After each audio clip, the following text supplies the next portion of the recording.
if binge eating is called a disorder, an illness, or a condition, or how is it called? Yeah, I mean, I don't know that you people can use names and to describe things, and you could call it a binge eating disorder. Um, that's okay by me. I feel like the problem is that a lot of times when that happens, it starts to categorize something as if this is an affliction that you have, and then we've got some sort of medicalized cure or plan for it. So I've known that I think I've known that certain kinds of psychopharmacological agents have been used to quote treat binge eating disorder. This starts to go down to a direction that I think is counterproductive. So Okay. binge eating is something that if we break it down brick by brick, it makes perfect logical sense why it exists, and and then from there we can derive some sensible ideas about how to try to unwind it. Okay. Okay. Yeah. All right. One question that comes up a lot, and honestly, I have not had a clear answer. I still don't know. Well, maybe I don't know if there is an answer, Mhm. but well, there's always an answer. Is binge eating purely a physical? Is purely something physical, or is it related to some other needs or unresolved issues in our past or in our present life? How do you see? Yeah, very good question. No, it's not related to anything. This is a what binge eating is it's the let me sort of back this up before I Uh-huh. answer it more completely, and that is that all behavior, all of it, every single behavior that you ever see out of any animal is the result of the brain computing a cost benefit analysis. And so when a person binge eats, it's because their brain is calculating cost benefit analysis. So you might say, well, it's a binge, so they would appear to be overeating. And then a good question would be, well, why would they be overeating? And the answer is why people overeat is almost always the result of the benefit of the food that they're eating being judged as spectacularly high, because as they eat more food, they are getting evidence of the cost. And the cost is a distended stomach and a feeling of discomfort and even pain upon more eating.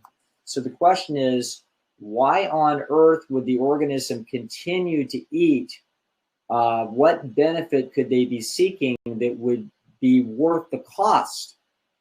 And the answer is that the benefit is spectacular because it's supernormal stimuli. It's the same reason to ask, why does the person who's drinking alcohol and has an alcohol problem take their fourth shot of whiskey after the first three? And the answer is the cost benefit is stoking the dopamine pathway in a way that it doesn't in a normal person. And as a result, the person is in trouble. Okay, so the supernormal stimuli, it's just like, for example, if you have a dog or a cat and you've got one of these little laser lights and you just run them all over the room chasing that laser light, there's something about that laser light that is clearly a supernormal stimuli for these animals. And so the reason why a person is binging, don't think of it as a binge, think of it as one bite at a time, because that's actually the behavior that's taking place. In principle, there's no such thing as a binge. That's a category of a bunch of separate actions. So when we break it down, it's like, okay, there's that bite, there's that bite. Well, every time you take the bite, you are deciding. You aren't deciding in a conscious fashion. This is what we call the adaptive unconscious, is telling you this is the right thing to do. The benefit outweighs the cost. So the person is monitoring the distension, discomfort in their stomach while they take another chunk of chocolate. Okay. And why are they doing that all the way to the point of feeling absolutely ill? Because the food that they're eating is supernormal. Okay. Just show me somebody that binges to the point of feeling sick on apples or carrots. Such individuals exist, but they're exceedingly rare. Okay, so I would say 99.5% of all binge eating is directly attributable to the hyperstimulating aspects of supernormal stimuli. So what I'm telling you is that 99.5% of all binge eating would disappear off the face of the earth if there wasn't a natural food. Okay, so that's interesting. So before we analyze any reasons and try to get into people's psychology or try to think through what we're going to do to, quote, control or stop somebody's binge eating, the first thing we need to say is, well, would there even be a binge eating problem if there wasn't any supernormal stimuli on the earth? And the answer is no. There wouldn't be anything that remotely resembles binge eating. And so as a result of that, it's like, okay, so now we get down to what the problem is. And the problem is that we've got supernormal stimuli, okay? So supernormal stimuli being the root cause of almost all binge eating, we now have to realize, okay, that is where the root of the problem needs to be addressed. So now it's like, well, where are you getting the food? You know, how are you buying it? You know, and what are your plans for eating? Because remember, the reason why people eat is that they're hungry. So their brain is running a cost-benefit analysis on whether or not they should continue to shine their shoes or continue to talk to their kid or whether they should eat, okay? So you eat when the cost-benefit analysis of the eating makes sense. If you turn and you've activated the hunger drive and it has become the most important thing for you to do in the next 15 minutes is to eat. So you've actually directed yourself to where the food is. What is the food? That's the biggest question that there is. And if the food is a bunch of Fritos and Coca-Cola and we've got a binge eater, we've got a problem. Right. So that's the center of that problem, Gustavo. Is what about? I have met in person, but I've also received many emails and comments on videos of people that follow a whole food plant-based way of eating, and they binge on potatoes. That they really, I couldn't believe it, but it really was. This person could eat potatoes and sweet potatoes, yeah. and they can binge on what we would call health food. Right. What about that? Yeah. First of all, when you talk to those people carefully, the amount of food that they're eating is not really that extraordinary. Okay.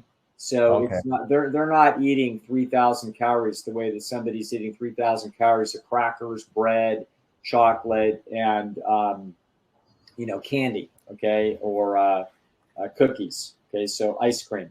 So those kinds of things are so concentrated. It's very possible for a binge eater to eat 6,000 calories of food. Right. Whereas people that are, quote, binging on potatoes, they're not eating 6,000 calories of food.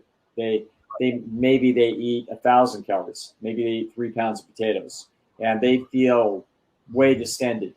Now, what's happening there? What can stoke some binge eating in those? With that, there's different aspects of this that can be useful. One of the problems is very often binge eaters are determined to control their weight. So this is a derivative of anxiety about gaining weight. And as a result of that, a lot of binge eaters basically display a very high degree of conscientiousness and self-control, where they will essentially grind their teeth and draw down their glycogen reserves during the day. So they will get very hungry. Okay, so then now that they're very hungry, they've got nothing in their stomach. They may have very little in their small intestine. They are having a concave-ish type situation in their stomach, which they actually like because it relieves them over the fear that they are fat. And then, however, they eventually will eat. Now, a classic example of a binge eating fiasco is that they're not really preparing very well to eat, so that what they wind up getting into is supernormal stimuli, the quickest, easiest thing, and then they start grabbing for that, and now we wind up with a legitimate binge eating episode. However, there would be people who have even one more notch of extraordinary self-discipline where they actually have healthy food around. Okay, so, and in those cases, those people might well be able to binge, i.e. knock down 1,000 calories of potatoes to the point where they are physically uncomfortable. Now, one of the things that caused that was having a situation where they were extremely hungry. Okay, so one of the most valuable things that I have instituted with binge eating is to have people scheduled to eat, say, 5 meals a day. So those 5 meals, a meal doesn't have to be that big. It can be, a modest bowl of oatmeal in the morning. But what that does is that it essentially makes sure that we don't drain off all of our glycogen stores in our liver and that we don't wind up ravenously hungry. And then 2 or 3 hours later, we eat another 300 calories. And then 3 or 4 hours later, we eat another 300 calories. And then 3 or 4 hours later, we eat another 300 calories. And then at night, we eat 500 or 600 calories. But we were never ravenously hungry. Okay, so that is a way to really settle down binge eating. Binge eaters a lot of times are also they can be very obsessed and thinking a lot about food, and so if they've got enough conscientiousness, we can organize what those 5 meals are going to be, and so they can be very stereotyped in what it is that they're doing, and in doing that, we can settle this thing down to where it is that they never get super hungry, and therefore they never wind up with a panicky like situation where they're cramming food. Now, there's another aspect of this, and that is that oftentimes this unusual type of binge eating that would take place in the whole plant foods world with apples or potatoes or something like this, occasionally what is wise is to actually increase the calorie density of those people's diets. Sometimes they are in that trap because there is not actually enough calorie density in the diet in order to reach satiety by the time they've eaten 1.5 pounds of food. 1.5 pounds of food is a lot of food. And the normal stretch receptor satiety mechanisms in the stomach would be quite happy with 1.5 pounds of food or 1 pound of food. Those are not small amounts. A fairly large eater would be eating 5 pounds of food a day. That's quite a lot of food. So 1.5 pounds in a meal would be a lot. But if the meal is very low calorie density, let's suppose it's the equivalent of a fruit salad or something, or potatoes, which are low calorie density, you could eat 1.5 pounds of food and have only eaten about 500 calories. If you only do that a couple of times a day, you are only eating about 1,000 calories. And then what's happening is you're in trouble and you're actually under eating, which you kind of like because that keeps your stomach thin and empty. And so as a result, what happens is that when you finally hit the food, 500 calories does not actually suffice the system. So now we eat, we cram more food in, even though it's uncomfortable. We haven't really significantly overeaten. What we've done is we've just pushed 1,000 calories of low calorie density food into the system. It can feel disgusting for people that are binge eaters on this kind of dimension.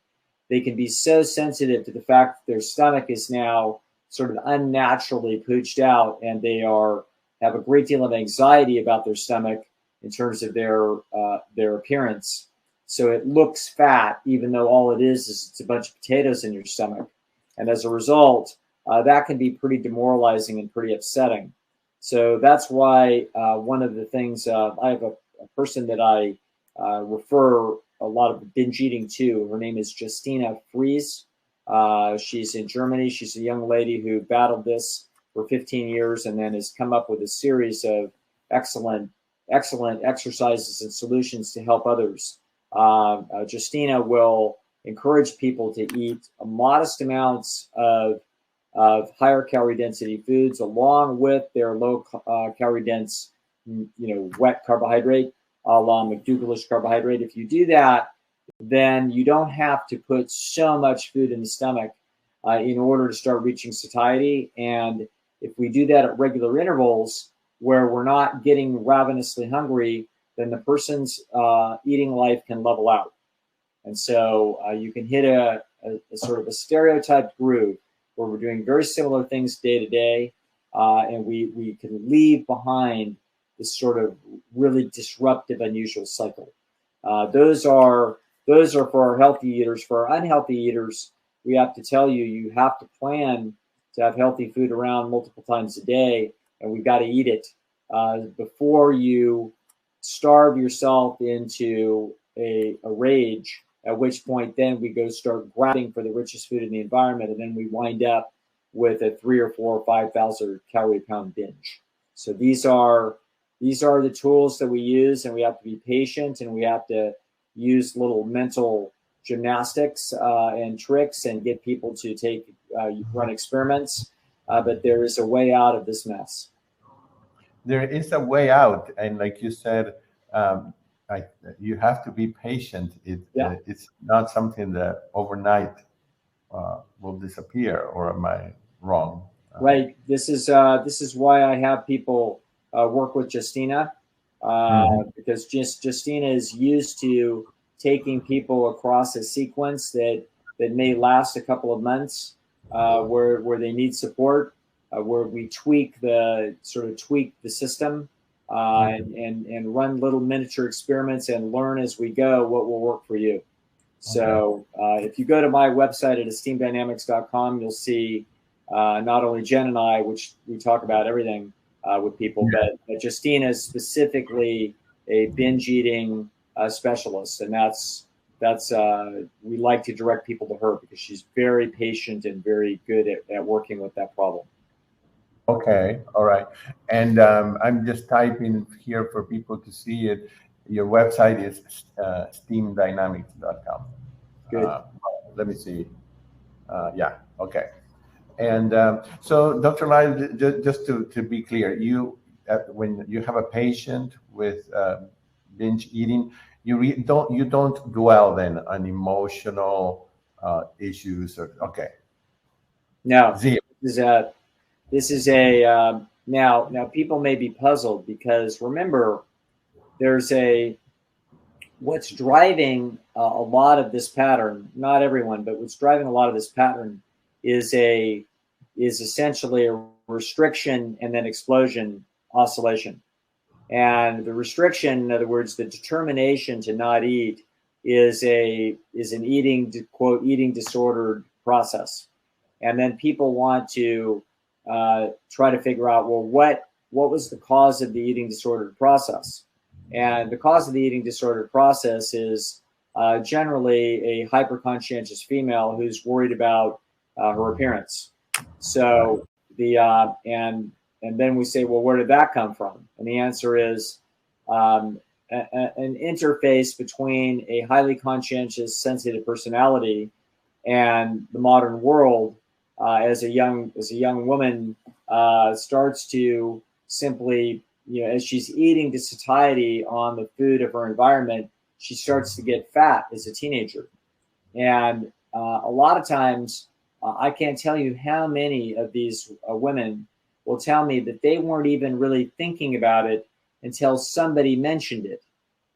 So grandma said on my 14th birthday, wow, you're starting to get fat. And amazingly enough, that kid might not have ever even been thinking about it because they were reasonably normal weight. They might have been very slightly overweight, but they weren't really taking any feedback from peers, and they were liked and accepted and everything was fine. And then suddenly they find out that they've got a highly interested party and a trustworthy party giving them honest feedback. That could also be, somebody else that is just not anybody that you know, but because they make the comment, you believe it. It's kind of like, well, if a stranger says that my shoes are terrible, then they really must be terrible, but my friends aren't telling me. Well, if a stranger makes some comment, I've had young women who what stoked it was their father commenting about some other girl and about how, Lisa's getting chubby these days. It's like, whoa, suddenly the daughter realizes, well, maybe he would say it to me, but I'm his kid, so he's not saying it. So one way or the other, those are not the moments that cause the problem. Those moments are inevitable. It is inevitable that hyperconscientious nervous system, given the fact that it's in a little young female body that is in trouble vis-a-vis the modern environment and the modern food supply, it's going to get chubby. That personality and that fact are on a collision course that are inevitable. So people will point to that and like, well, gee, if your dad just hadn't said that, you didn't feel that pressure. Oh, you were going to feel that pressure from somewhere. Yeah. Okay, so the people can trace back the moment where their little anorexia or bulimia or binge eating, restriction oscillation cycle began, but it was an inevitable situation. Like it was going to happen your first year of college. Sometime that personality and this situation were going to meet. Okay, so what I'm telling you is that there's an underlying personality structure that makes this basically inevitable. It's going to be the very high conscientious, sort of sensitive individuals. They're going to want to get control over their body shape and morphology. And other people will go on a little diet now and then, but they won't do anything like this. So this takes a ferociousness, a competitiveness in this domain that is only sitting in 10% of the world's personalities. So that's what happens. And then once we have that problem, most people will work their way out of it sort of naturally because they don't have it that badly. The people that we run into have been at it. Justina was at it for 15 years, from probably her 12th birthday to her 27th. So so most people, if they get a hold of this is quite an odyssey, and some people struggle with it their whole lives. So this is, we're here to try to help them understand that number one, there's nothing weird about this psychologically at all. That all we have is a high conscientious personality meeting a bizarre, evolutionarily novel problem. You have to understand that it would be the same thing, Gustavo, as a gambling addict running into Las Vegas. There is no gambling addict in the Stone Age. There is no gambling in the Stone Age. There's people that have higher risk tolerance for certain things, and they may take on a wild boar when they shouldn't every now and then. But the point is that there's no gambling addiction, self-destructive process in the Stone Age. There just isn't. If you hunt one too many days and don't do enough gathering, you start to get hungry. And now you're like, uh-oh, I better pick some berries and dig for some potatoes. You don't really have a choice.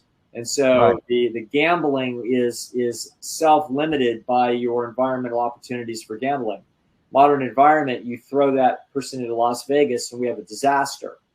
We have something that looks like a disease or a mental disease. And where does it come from? No, it didn't come from anywhere. It's a natural characteristic of human nature that now is meeting a totally bizarre environmental situation and resulting in something that is extremely disturbing and a painful experience and a disaster in some ways for some people. Same thing with alcoholism.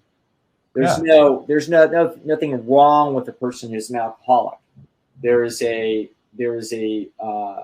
hyper activation to the dopamine from the alcohol chemical. So an alcoholic does not have the same experience as I would or you would to a glass of wine. The relative dopamine hit is greater, and so therefore it's inherently more attractive. So in the same way, women, because it's almost always women, not always, but it's almost always women that we're talking about with these quote eating disorders, and it's because you have three things triangulating: highly conscientious personalities, the pleasure trap inside the culture, and therefore, as a result, what's also sitting in the culture that would never be in the culture is a disgust over bodies that are fat. No such thing would exist in the Stone Age. If a woman's body is getting fat, it's this fascinating, amazing process of pregnancy of which they revere. So no, this is a novel problem, and therefore it requires an interesting, well thought out solution, which is to break down the problem and try to essentially pull the person back to their Stone Age environment where this rich food isn't around, and get them back to nibbling at more times during the day, which is exactly what your ancestors did. They did not gorge and fast and gorge and fast and gorge and fast. That is not how they do it. They will eat larger meals at the end of the day after all this work has been done, but they will be nibbling throughout the day. And as you nibble throughout the day, you don't wind up with the ravenous hunger that then is part of an oscillation gorge cycle of restriction and gorging. That's a setup, particularly for some people, for binge eating. Right, right. And I think that what's important to highlight here, because I this is something that I heard people talk about, that that there's nothing really wrong with the person, Yes. psychologically or emotionally, or because they feel so bad that there's something wrong with them. And you did mention something about that, and Yes. that, Yeah. That's the whole plot theme to the pleasure trap. So what I'm trying to explain to people is that these addictive processes are not because there's some underlying childhood or otherwise disturbed feature of your psychology. You can feel like it because there can be there's an additional twist to this problem. In other words, it's not all as straightforward as I'm saying. There's an additional layer of intrigue, and that is there's an additional problem that I call the ego trap, and that is that when you expect yourself to be able to solve a problem, or others expect that you should be able to solve a problem, if you also suspect that you cannot solve it, then you are embarrassed that you have the problem, and that you will not take normal stepping stone efforts to fix it. Instead, you will display to the world and to yourself that you're not even trying. So this is what we call kicking over the table. Like, no, I'm not even going to do it. No, I don't want to do it. We've all been there, except maybe Alan Goldhammer might not have been there. So there's a few freaks of nature that somehow have not experienced this, but this is a widespread, normal phenomenon in human life that will come up recurrently, and probably most of us could go back and circle 20 incidents in our lives easily, where it was worthwhile to try to do something, but we were afraid that we would fall short of expectations, and therefore we didn't do it, and then we pretended like we didn't want to. As a young man, that probably what circles around that is going up to a girl at the high school dance and asking her to dance. So you would like to ask her to dance, but you think that she may well reject you, but you want to pretend to your friends like, hey, I could probably be accepted. And so but so you're in this bind where your friends might think that you would be successful, but you think that you might fail. And therefore, the right thing to do is to not try and just pretend like you don't care. Okay? So that set of circumstances will very often unveil itself in the course of human life. And you can imagine, but it's periodic. It happens from time to time when this situation comes up. Like, can you give a reading into the class of your poem or something? All kinds of times that this potential set of circumstances will arise, usually not overly destructively. But you can imagine a situation with an addictive-like process where other people that don't have the addictive process are looking at you and saying, hey, you could do this. Just freaking put down the bottle. And that's because they don't have the intuition of what it's like to live inside your nervous system.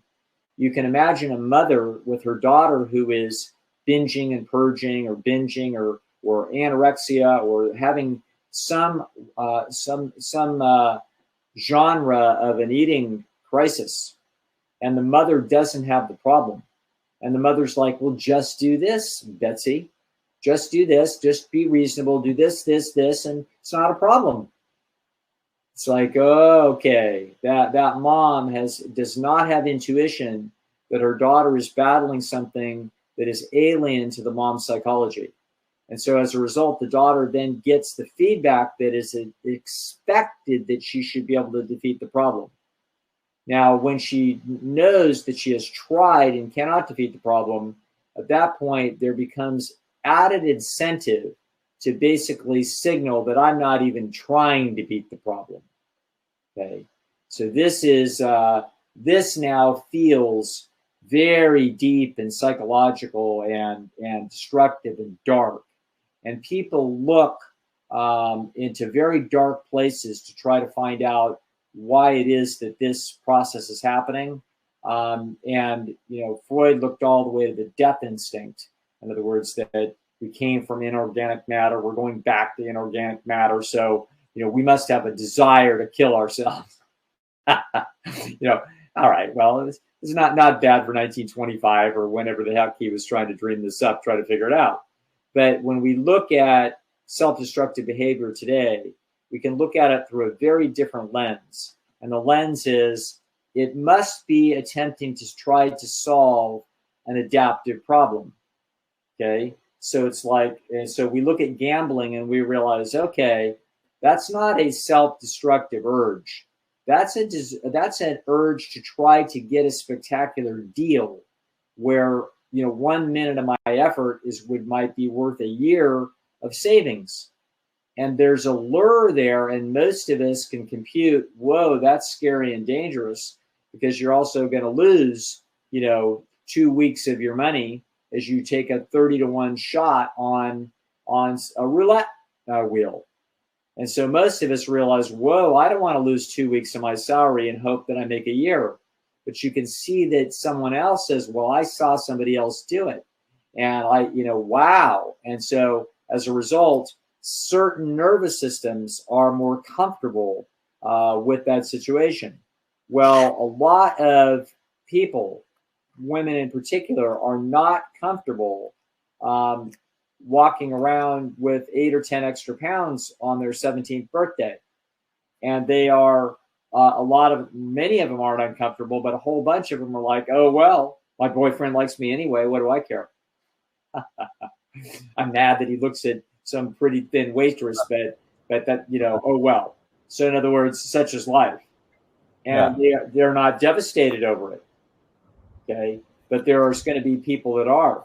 Just like there's people that are going to be wasting a family fortune in Las Vegas, that they are more intensely motivated in order to address that situation. In the case of the gambler, it's an opportunity. In the case of restricted eating, it's reducing the risk of being overweight and therefore embarrassed behind that. And so once we find out that we are struggling with this problem and we can't control it, then we have an additional layer of tragically self-destructive force, which can be the ego trap. And that is also true with drug addiction. So that is one of the things that I work with people that are addicted to anything, is that we work very carefully to make sure that when they start walking into the ego trap because they have gotten a 30-day chip or they've had some success, now they can start to feel like maybe they can't do it. And now they crash the car to get rid of that anxiety of the too high of expectations. So there's a threading of the needle when it comes to taking on these kinds of problems that can be amazingly subtle, and that's why it can help to have help. The right help can be immeasurably useful. The wrong, well-meaning help can actually be part of the problem. Right. Dr. Lisle, someone asked if there is a physical office that you have to see a patient. I know that you can see patients online through your website. They can book a session, but do you have a place where someone can actually go? No, not anymore. I used to do this at True North, but it's no longer. When John McDougall quit having the in-house McDougall program, so True North and the McDougall program used to be within a mile of each other, and I lived quite a long ways away. So I used to drive there, and then I would be able to participate in both programs. But now with McDougall now strictly virtual, it's too much time and energy to drive out to True North. So I only see people by phone and by Zoom these days. Okay. All right. Oh, very good. Well, thank you for this totally amazing and enlightening, talk that you gave us about binge eating. Very, it's a topic that it's interesting. I am always interested in new things that I don't know, and I certainly don't know enough about this. But you make things clear to understand. Yeah, I want people to know, if you go to my website and look up Justina, that will take you to her website, and there's a lot of information on her website. So whether you ever book a session with Justina or not, she's posted a lot of information which can be useful for people. All right, very good. Well, thank you again, and I really appreciate it. I know everybody here. Well, Gustavo, happy 58. The thing is let me tell you how this works. So you get to be 58 for about 1 minute, and then you're, quote, almost 59. And then when you're 59, you get to be 59 for almost 1 minute, and then you know what happens. Yes. So enjoy your youth, my friend. Yeah, I know. Well, I will. Thank you. All right. Good luck, everybody. Say hi to me. People should feel free to write to me at my email address. If they have questions about anything, I'm always happy to give you my take. What is an email address that it's Dr. That's DR, Dr. Lisle at yahoo.com. Okay. All right. Very good. All right. You all have a great day of the day and great rest of the day, and same to you, Dr. Lisle. Great. Thank you. Thanks for having me, Gustavo.